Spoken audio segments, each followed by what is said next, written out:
मैं हूं मोहित शर्मा और आज हम शुरुआत कर रहे हैं क्लास 12th का प्रथम चैप्टर विलियन।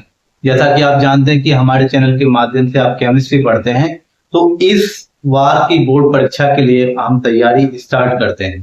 तो पहला चैप्टर है विलियन। ये एकमात्र चैनल है जिस पर आप यूपी बोर्ड की कक्षाएं ले सकते हैं। तो पहला चैप्टर स्टार्ट कर रहे हैं आज हम विलियन। विलियन जिसे इंग्लिश में सॉल्यूशन कहते हैं। तो क्या होता है विलियन?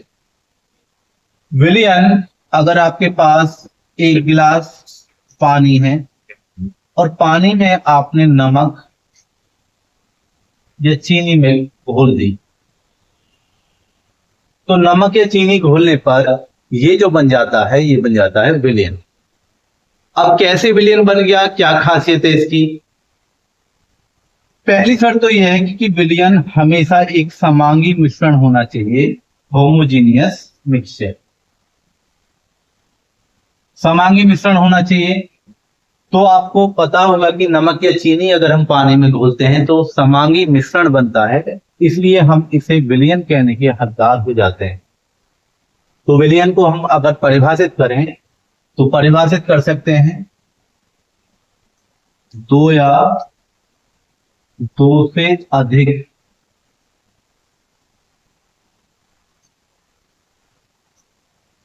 पदार्थों का समांगी मिश्रण विलियन कहलाता है। विलियन कहलाता,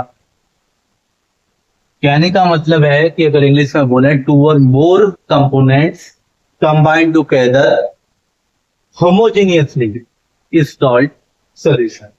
तो दो या दो से अधिक चीज अगर आपस में घुल जाती है तो वो विलियन का निर्माण करती है। और विलियन की एक शर्त यह है कि वो समांगी होना चाहिए।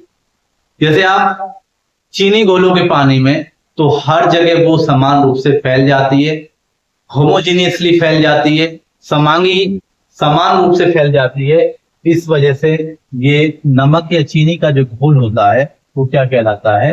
विलियन कहलाता है। विलियन, विलियन के कुछ घटक होते हैं। विलियन के कुछ घटक हो सकते हैं।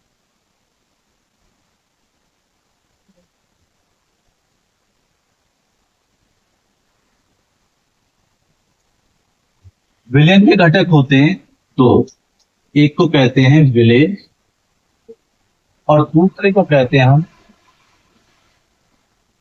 विलायक। ये दो घटक होते हैं। विलेय उस घटक को कहते हैं जो कम मात्रा में होता है। विलेय उस घटक को हम बोलेंगे जो कम मात्रा में, इसकी मात्रा क्या है? कम। और जिसकी मात्रा ज्यादा होती है, जो विलेय को घोलने का काम करता है, उसे हम कहते हैं विलायक।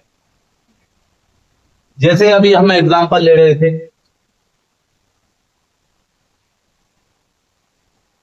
क्या था कि ये पानी है, जल, तो जल में हमने क्या घोला है? चीनी। तो चीनी कम मात्रा में घोली होगी तभी तो जल में वो घुली, तो चीनी को हम विलेय बोलेंगे।